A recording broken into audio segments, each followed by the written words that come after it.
쟁하고 애들 날올 거야. 박원석 전 정의당 의원입니다. 이런 말을 했습니다. 예. 정청래에 대해서 차기 대권 얘기가 나오고 있다. 착각하지 마라. 이재명 정권 출범 3개월도 안 됐다.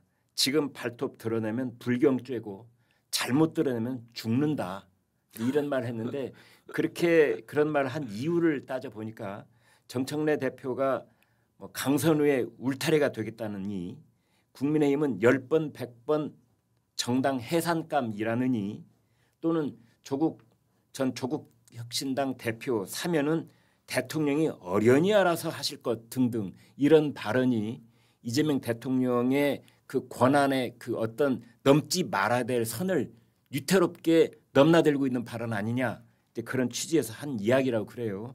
근데 아마 그래서 그런 취지에서 박찬대 쪽에 이재명의 명심이 가 있는 것 아니냐 했는데 이제 정청래가 됐으니 아마도 이재명은 저도에서 이런 생각도 하고 있을 거예요. 정청래를 앞으로 어떻게 다룰 것인가 이 고민도 할 겁니다. 고민 많이 되겠죠. 네. 생각해 보세요. 야당 대표가 아니 여당 대표가 되자마자 예. 국민의힘 같이 대한민국을 논의를 해야 될 나가야 될 방향을 논의해야 될 바로 상대 당입니다. 네. 그런데 한 말이 뭔가 하면 사람하고 얘기를 해야지. 나 악수 못 한다. 네. 악수할 일이 없다. 사람하고 얘기를 해야지. 사람이 아니다 이거예요. 인격 모독 아닙니까? 글쎄 그런 말을 한단 말이에요. 내가 그거 보고 깜짝 놀랐어요. 저도 깜짝 놀랐어요. 나도 정청래를 약간은 아는데 네. 뭐 같이 방송도 해봤고 네. 야 저 정도였나? 뭐 대중의 그들이 말하는 민중의 짐수를 따기 위해서 저러는 것인가? 아니면 가령 김원준을 비롯한 자기들 강경파 있잖아요. 네. 이 강경파의 짐수를 따기 위해서 저러는 것인가? 도대체 왜 저러는가? 난 이해를 못해요. 적어도 당 대표가 되면 여기저기 가서 인사도 하고 그리고 앞으로 우리 잘 대화를 합시다 뭐 이런 식으로 어려운 거 있으면 저에게 먼저 전화를 주세요. 이렇게 다니면서 인사도 하고 이래야 되는데 거꾸로 그런단 말이에요. 저쪽은 10번이라도 그 한 번 10번이 아닙니다. 10번 100번이라도 해산할 수 있는 당이다. 난 무섭다는 생각이 들더라고요.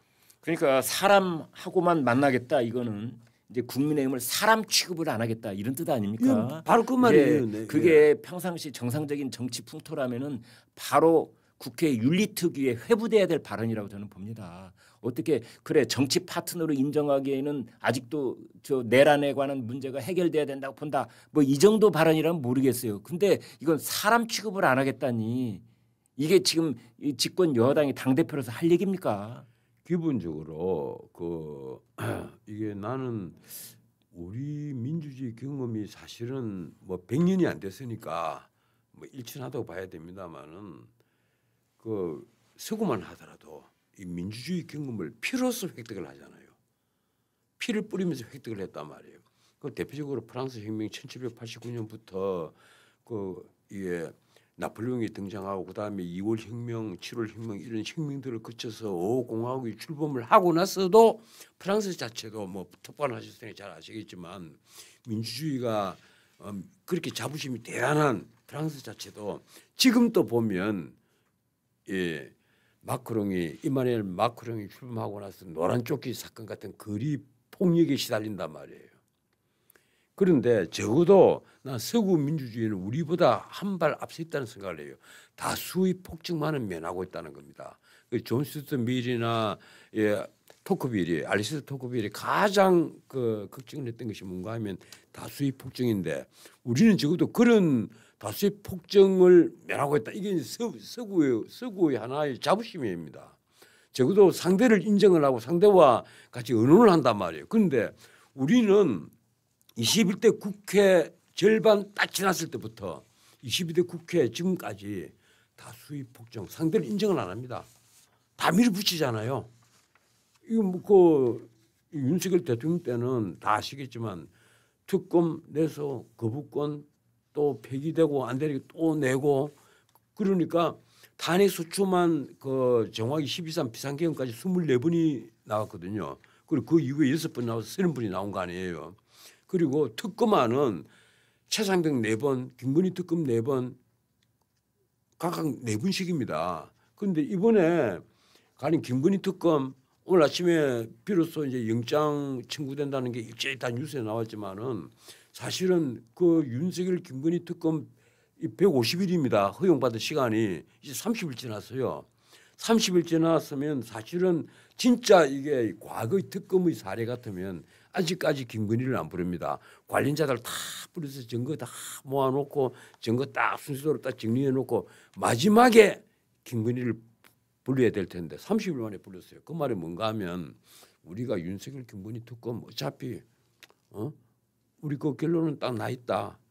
구속영장 청구한다는 겁니다.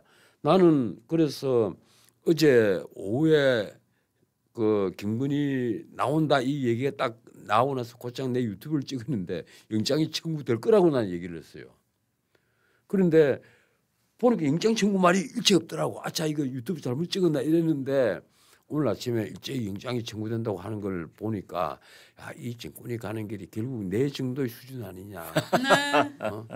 아니 근데 지금 이렇게 정말 어떻게 이렇게 대화를 안 하고 저 정부 여당이 저럴 수가 있느냐라고 했는데 저는 사실은 이미 대화를 안 하는 거에 효능감을 저는 충분히 봤다고 생각을 해요. 왜냐하면 사실은 그야말로 민주당의 변방에 있었던 이재명이라는 변호사가 결국 대권을 잡지 않았습니까? 그 대권을 잡는데 누가 가장 도움을 줬습니까?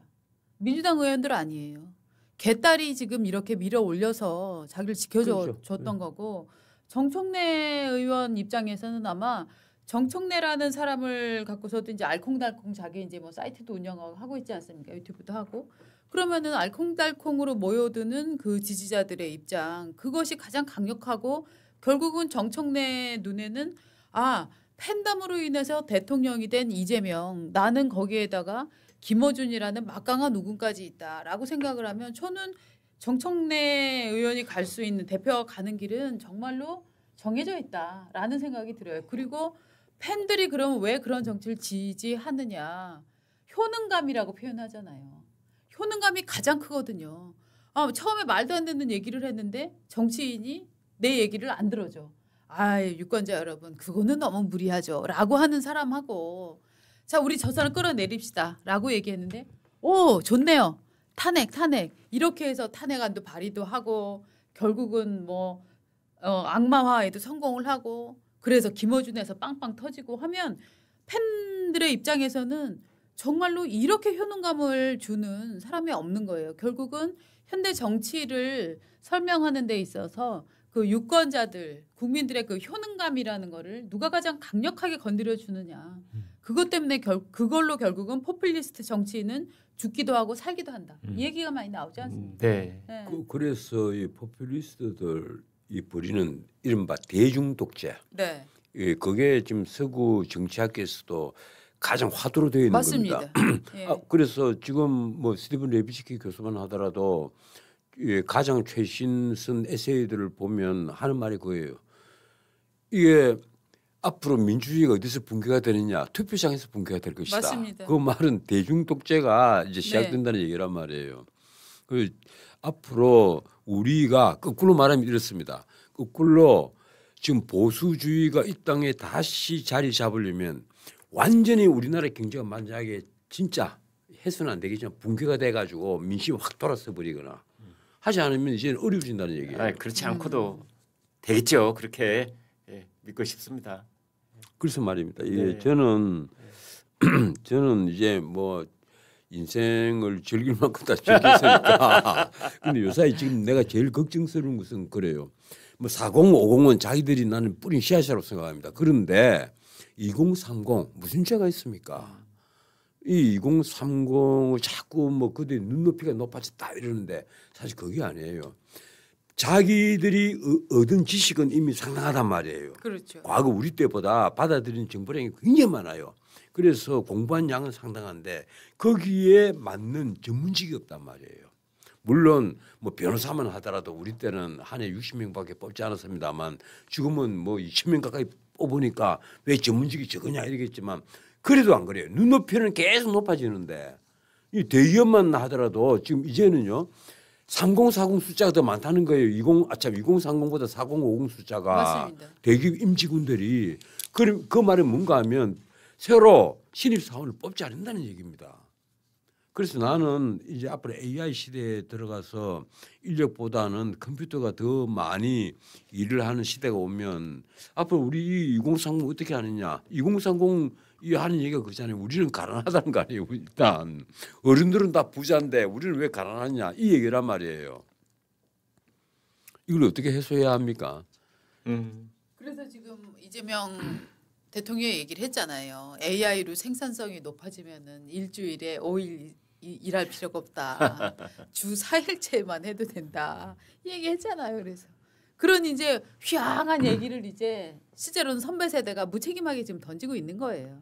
예, 예. 참 AI 시대 때 일자리 문제는 그 유발 하라리 이 넥서스선 유발 하라리가 가장 그 먼저 화두를 던진 얘기인데 네. 지난번에 이재명 후보 시절에 만났죠. 그렇습니다. 예, 국회로 불러서 아마 하라리하고 대담을 했는데 근데 어떤 대화를 나눴다는 얘기는 또 보도가 안 되더라고요. 그게 제가 들은 얘기로는 유발 하라리가 일종의 내다바이당했다 이런 얘기를 약간 그래요? 들은 부분들이 있어요. 그러니까 저 유발 하라리는 그런 종류의 대담이라고 생각은 안 하고 그냥 한국의 유력 정치인이 야당 대표가 만나고 싶어한다라고 해서 오는 거였지. 그냥 티타임 그런 정도로만 식의- 생각을 했는데 예, 그거를 이제 포장을 굉장히 과도하게 했다라는 얘기를 제가 그때 들었습니다. 포장한 거 하나는 기억을 합니다. AI 시대 때 일자리가 줄어들면서 어떻게 해야 되느냐 네.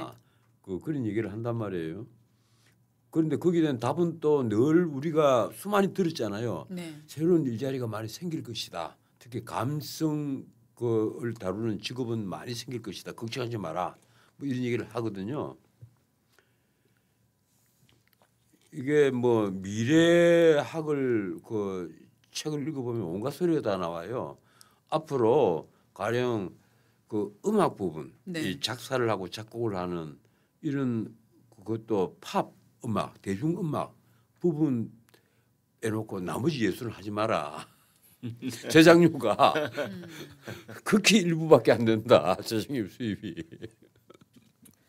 그래서 내가 후배 시인 되겠다는 사람들에게 네. 제발 시인 되려고 하지 말고 노래 작사가가 되려고 하십시오. 아, 시인 되는 것보다 제가 적극 추천하는 거는 민주당의 팬덤에 가입하라. 왜냐하면 실제로는 민주당 보좌관들 이번에 사실 일종의 뭐 차미진 씨하고 이 이춘석 의원하고 경제 공동체 요 사건을 봐서도 경제 알고 공동체 있어요. 맞네. 저는 경제 공동체라고 네, 생각을 합니다. 네. 이 경제 공동체 사건이 보여주듯이 음. 민주당은 대의명분을 내걸고 나라를 개혁하는 듯이 보여주지만 실제로는 개개인들의 이익을 최적화하는 음. 정말 좋은 표현으로 이익을 최적화한다라고 제가 지금 점잖게 표현을 하고 있는 거지. 이게 사실 뒤로 돈을 빼먹는 혹은 짬짬이하는 지금 이런 지금 일종의 범죄에도 가까운 전 이런 행위를 벌이는 것이 여러 번 우리한테 사실 목격이 됐잖아요. 그렇습니다. 그렇기 때문에 실제로 이런 종류의 부패고리를 끊어내는 게 굉장히 중요하지. 뭐 AI 시대가 뭐 솔직히 그 얘기는 굉장히 휘황한 얘기고요. 네. AI로 인해서 나오는 무슨 뭐 노동의 붕괴 이걸 어떡하냐. 노동의 붕괴 됐고 지금 눈앞에 있는 부정부패부터 청산하라. 저는 정말 그 얘기를 하고 싶습니다. 네. 쟁하고 애들 날 올 거야